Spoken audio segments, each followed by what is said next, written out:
180. 180 minus 50 is 130. So that obtuse angle is going to be 130. Vertical angles are equal, so that's going to be 50. These are parallel, so if that's 50, this over here, the corresponding angle is also going to be 50. That means W would be 130. Or you can look at it as every wide angle is 130, and every narrow angle is 50. So W is going to be 130, and Z is going to be 50. Over here, 180 minus 20 is 160. So all the wide angles are 160. All the wide angles are 160, and all the narrow angles are going to be 20. So W is going to be 160, and Z is going to be 20. 35, 35, and then I have to do 180 minus 35, and that's 145. So all the wide angles are going to be 145, and all the narrow angles, the acute angles, are going to be 35. These are parallel. That means these sides are proportional. So you can set up a proportion 3 over 6 is equal to x over 10, and then cross multiply and do 10 times 3 is 30. 30 divided by 6 is 5. I like to do it right on the screen though. Line equals sign line. 18 times 5 divided by 15. I might need the calculator for that. So I'll type it in 18 times 5 divided by 15, and that's going to kick out that X equals 6. You can also look at that as proportionality. 15 divided by 5 is 3. 18 divided by 6 is 3. Line equals sign line. Decimal's a little bit more difficult. So 24 times 2.5 divided by 10. 24 times 2.5 divided by 10 on the calculator will kick out X equals 6. This here is the XY axis. There's my X axis. There's my Y axis. This is 0, 0. So we're being asked what possibly of these 4 choices could point Q be. Notice point Q is going to be 0, comma, some positive number. So 0, 2, it has to be choice A. What possibly could point S be? This is 0, 0. This is my X axis. This is my Y axis. So I go right and up 0. So it's going to be some positive number, comma 0. So it has to end in 0, but it has to be a positive number. This one has to be choice B. Point P, that's going to go left a number, up 0. So it's going to be a negative number, comma 0. So this one ends in 0, and this one ends in 0, but notice choice C is a negative number. So it has to be choice C. The perimeter of the square is 40. The square has 4 sides. So I'm going to do 40 divided by 4. That gives me this side length as 10. Area of a circle is pi r squared. So since my radius is 10, 10 squared is going to be 100. Don't forget, on the SAT and ACT, most of the time they want it in terms of pi. So the perimeter of the square is 24. I divide the 24 by 4. That gives me a side length of 6. That means the area of the circle is pi r squared. So 36 pi. I divide the 12 by 4. That gives me a radius of 3. Notice, the side of the square is the radius. 3 squared is 9, 9 pi. For this one, they give you the formula, and they want the total surface area. I don't like this formula. I can factor out a 2 pi r from each of these, and that would give me a new formula of 2 pi r times r plus h.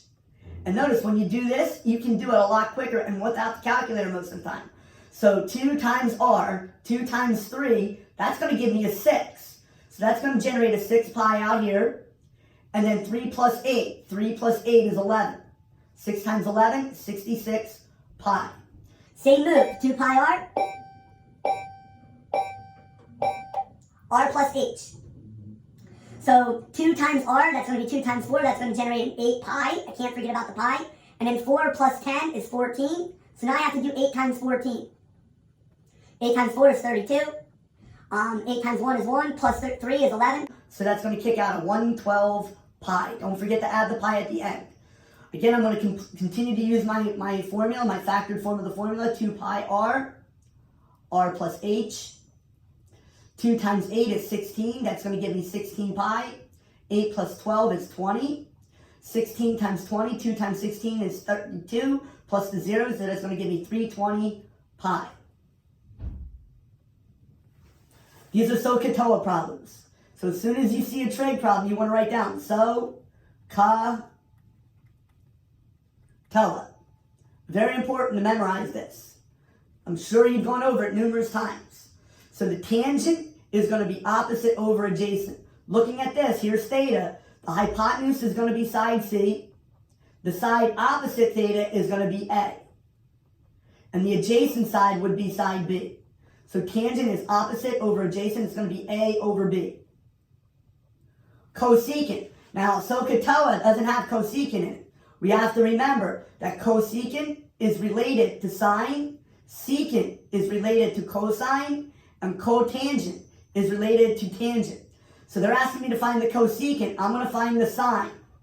So the sine is opposite over hypotenuse. Opposite over hypotenuse. So the A is the opposite side. The C is the hypotenuse. So that's going to give me A over C. A over C, though, is the sine. The cosecant, you just flip that. It would be C over A. Cotangent. So the tangent is opposite over adjacent. Tangent would be A over B, which we found over here. So the cotangent is just going to be the flip of that, B over A. Again, SOHCAHTOA.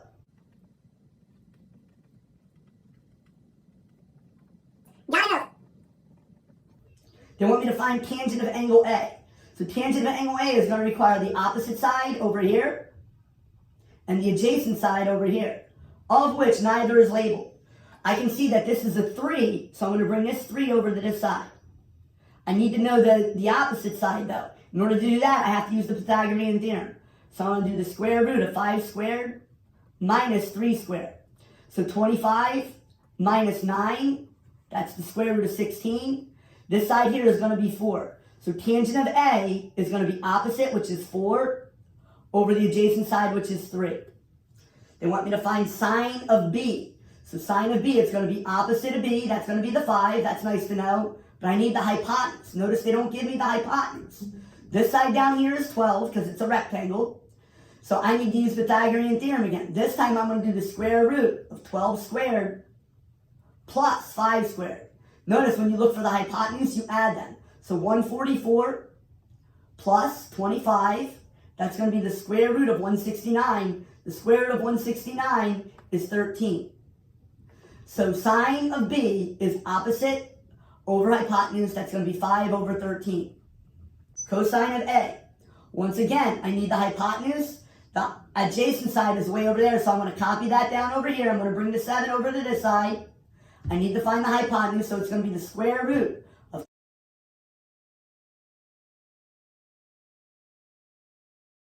6 plus 49.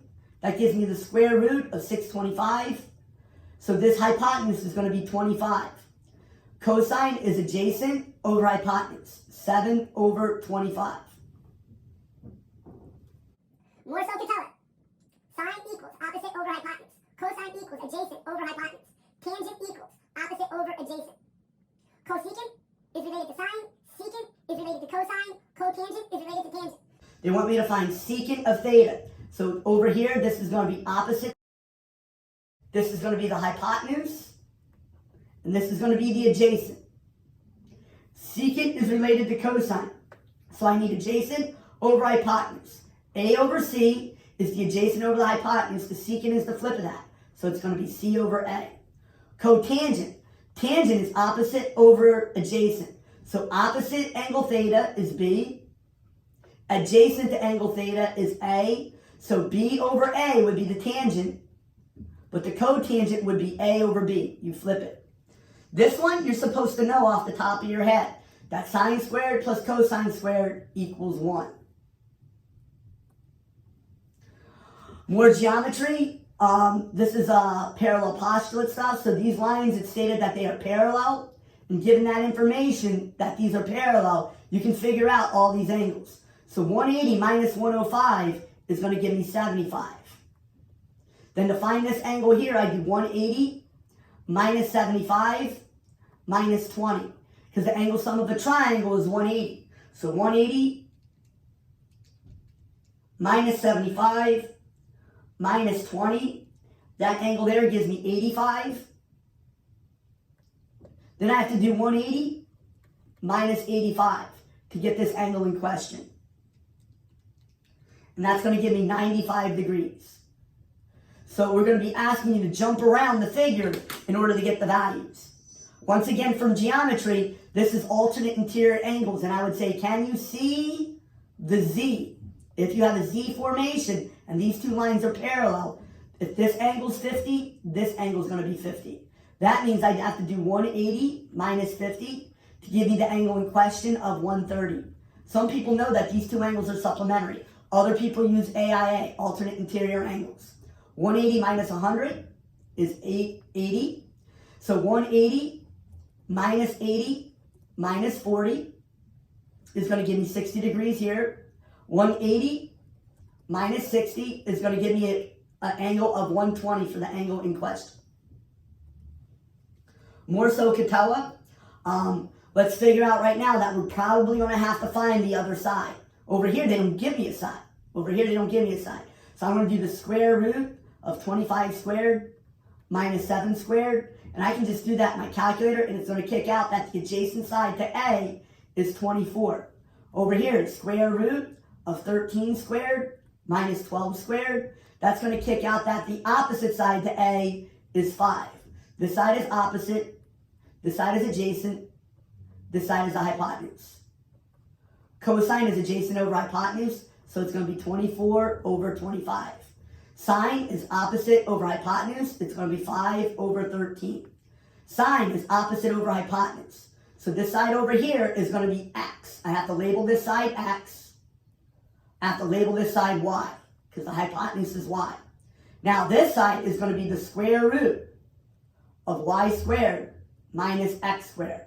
Given that information, I can now figure out, using pure algebra, what cosine of angle A is. Cosine of angle A is the adjacent side over the hypotenuse.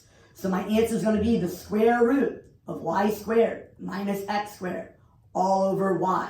Yes, that's a scary answer. It does show up once in a great while on these tests.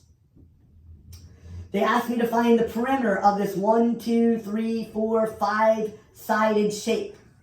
This is a square with a triangle cut out of it. And they give me these angles down here. The trick to this is to add an auxiliary line. So I'm going to add a line down there. And that's going to give me a cute little triangle. Now, if this angle is 30, this angle here has to be 60. This angle has to be 60. The angle sum of the triangle is 180. So that means the third angle must also be 60 degrees. If this is a square now, and that's 10, this red line is 10. Equiangular means equilateral. So this side has to be 10, this side has to be 10. Ignore these angles and sides now that you found out that those two sides are 10. 1, 2, 3, 4, 5 times 10 is 50. Same process with the next one, but this time it's 8. So I want to actually go through the process, draw the auxiliary line, bring that 8 down here, make a square out of it. 90 minus 30 is 60, 90 minus 30 is 60, 180 minus 120 is 60. It's equilateral and equiangular, so this side is 8, this side is 8. 1, 2, 3, 4, 5 times 8 is 40. And then by the time you get over here, you're going to know that all these sides are the same. So 5 times 7 is 35. Another abstract problem with SOHCAHTOA. Again, get good at. You want to know that. If you forget how to spell it, there's a couple of memory mnemonics. Some old horse caught another horse taking oats away. Horses eat oats. Some people try to get a little risque and say some old hippie caught another hippie tripping on apples. Hippies like to eat apples. Cosine of A, so that's going to be adjacent over hypotenuse. Now they give me tangent of A is x over y. So the opposite side is going to be x. The adjacent side is going to be y. That means the hypotenuse I'm going to add is the square root of x squared plus y squared. So cosine is going to be adjacent over hypotenuse. It's going to be y over the square root of x squared plus y squared. Now this one I get ready to start doing all my arithmetic and pure algebra, but the cotangent is just the flip of the tangent. So it's just y over x. It's that quick. Sometimes it doesn't have to be that difficult. This one is the crazy one. So opposite is x, adjacent is y. The hypotenuse is the square root of x squared plus y squared. They want me to find a sign that's opposite over hypotenuse. So it's going to be x over the square root of x squared plus y squared. These are parts of a circle. So if you have a circle, this is a section of that circle. And ln is the radius. ln is the radius of that circle. So basically they're asking me what the radius of this circle is. They give me the angle to be 30 degrees, and they give me this length over here to be 12 pi.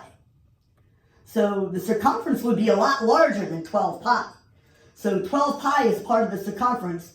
30 degrees is part of the entire circle. So I'm going to set up a little proportion. Line equals sine line. I'm going to say 30 degrees over 360 degrees is equal to part 12 pi over 2 pi r. The entire radius, the entire circumference of the circle is 2 pi r. Now I'm going to do a little simplification. The zeros will cancel out. 12 pi divided by 2 pi, that's going to give me 3 over 36 is equal to 6 over r. Notice 12 divided by 2 is 6.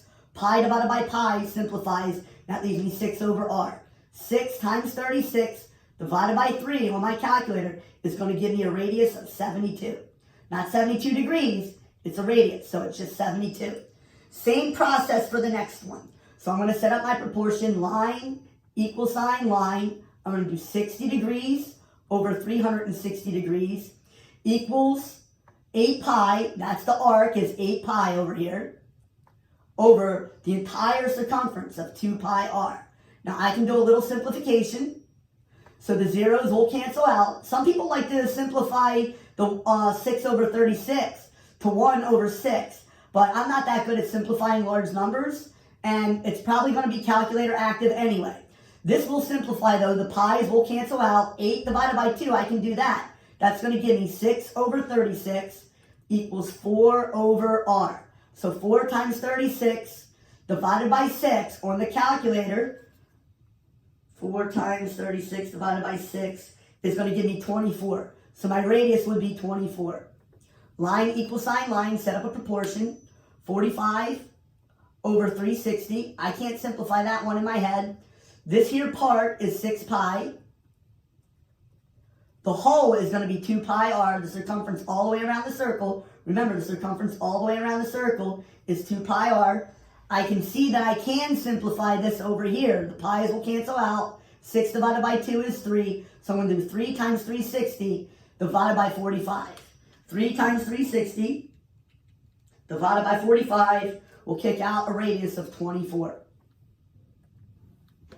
Perimeter problems. Now, the perimeter problems are a little easier than the area problems. The intelligent part of this is figuring out what this length is over here. So 11 minus 5, this length is going to be 6. This side is 6, this side is 4. So 6 minus 4 is going to leave me a length of 2. Then you're supposed to add these all up. Here's a shortcut. If it's rectilinear, if it's a rectangle, you do 11 plus 6, that's 17. And then you times that by 2. So that's going to give you a perimeter of 34. It works all the time. Because think about it. If I were to take this point and move it out here, it would just be an 11 by 6 rectangle. 8 plus 11 is 19.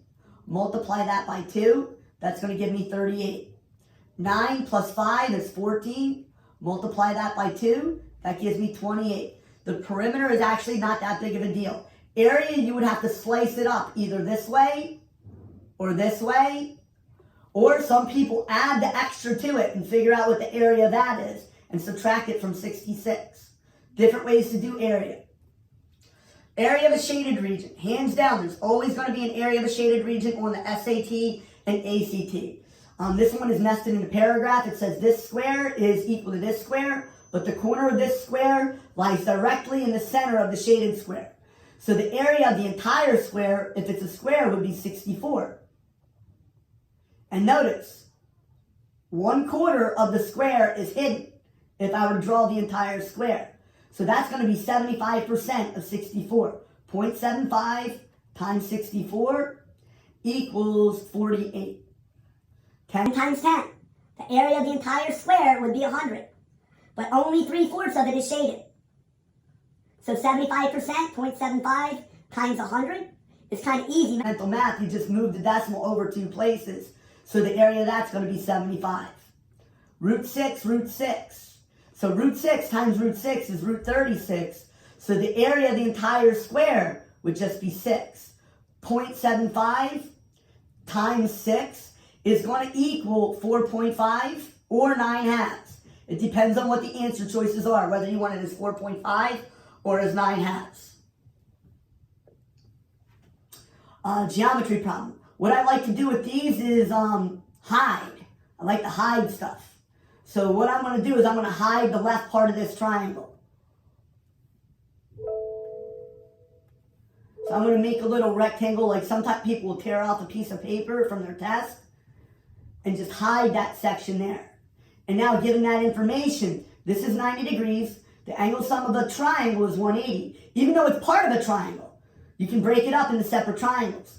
I know that this is 90, so 180 minus 90 means that these two angles have to add up to equal 90. So 2b plus 60 equals 90. 2b equals 30. B equals 15. So now I'm going to unhide that part of the triangle. And when I unhide that, that lets me know that this B here is actually 15 degrees. This is 90, they're supplementary and perpendicular, so these two angles have to add up to equal 90. So now I have to do 90 minus 15. 90 minus 15, 10 minus 5 is 5, 8 minus 1 is 7, so angle C is 75 degrees. Same idea over here. I hid the left part of the triangle. So 2b plus 34 equals 90. 90 minus 34, so 2b is going to equal 56. Half of 56 is 28. So this new angle up here, B, is going to equal 28. Don't forget, this is also a right triangle. So I have a little tiny right triangle over here to the left. So now I have to do 90 minus 28. And that'll give me what angle C is. Angle C is 62 degrees. 2b plus 50 equals 90. 2b equals 40. B equals 20. So this little triangle over here, B equals 20. These two angles have to add up to equal the other 90 degrees. So C is going to equal 70 degrees. The clock problem. Some people argue with me and say there's never a clock problem on the SAT or ACT. Sometimes they are. They rotate them in and out. It depends. First things first, you want to realize that from 12 o'clock to 3 o'clock, you can call that 3 hours or 15 minutes. It doesn't matter. But if I separate that into equal sections, each equal section, 90 degrees divided by 3 is going to be a 30-degree section.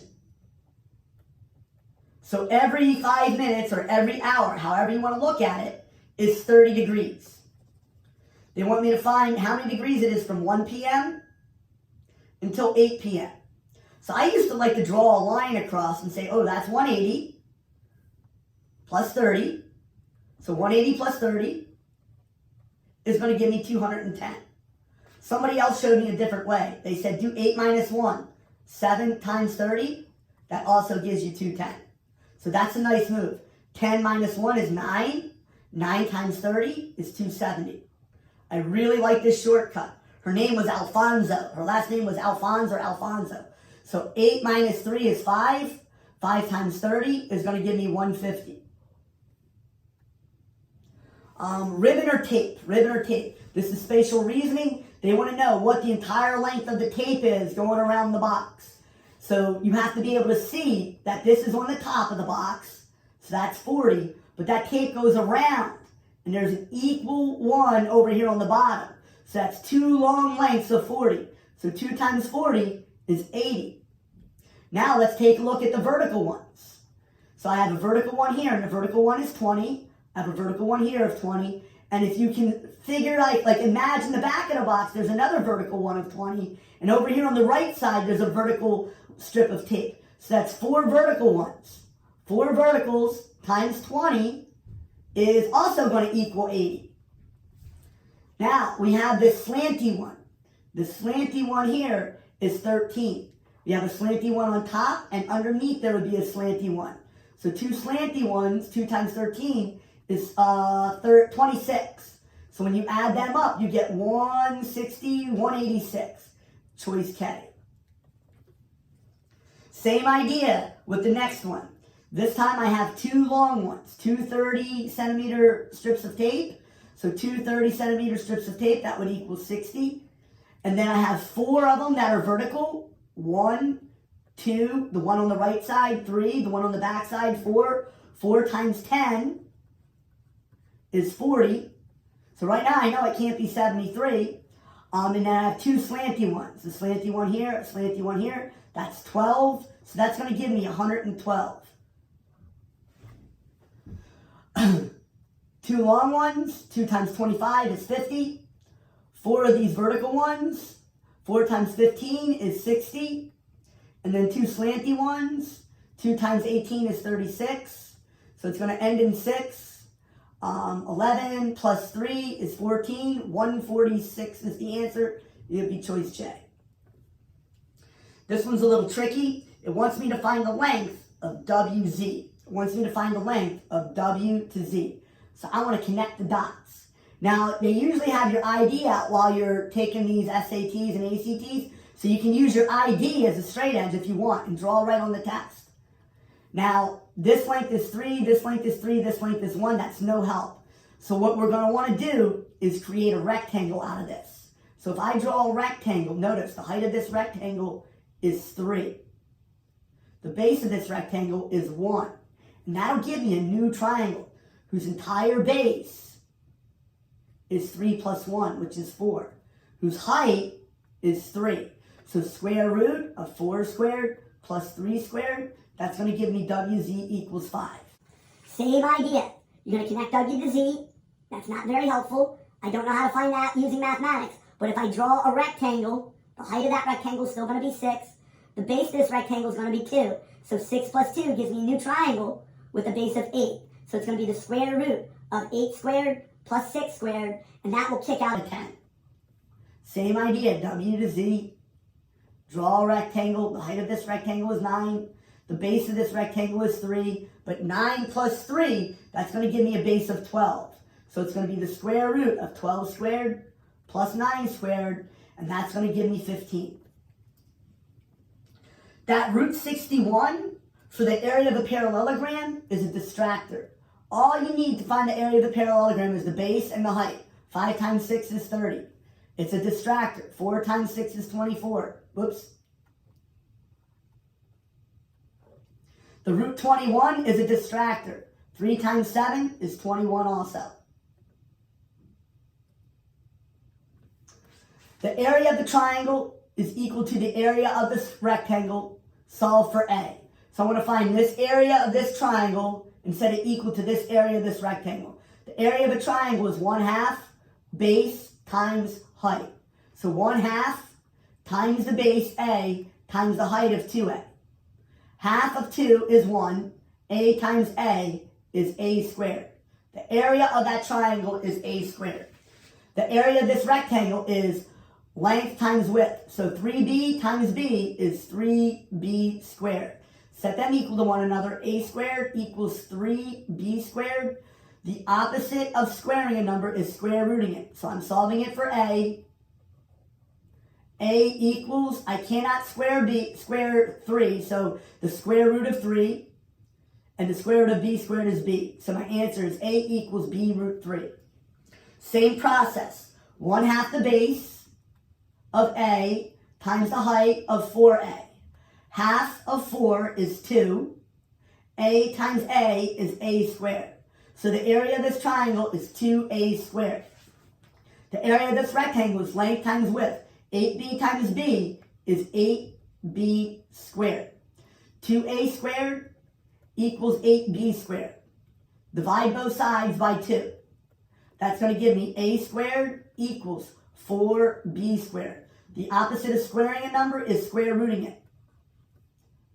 The square root of A squared is A. The square root of 4 is 2. The square root of B squared is B. So A equals 2B. Notice there's no plus minus because these are geometry problems, and there is no such thing as a negative side length in geometry. 1/2 the base of A times the height of 2A. Half of 2 is 1. A times A is A squared is the area of this triangle. 2B times 8B is 16B squared. So A squared equals 16B squared. I'm solving it for A. So to get rid of the square, the opposite of squaring is square root. So the square root of A squared is A. The square root of 16 is 4. The square root of B squared is B. A equals 4B.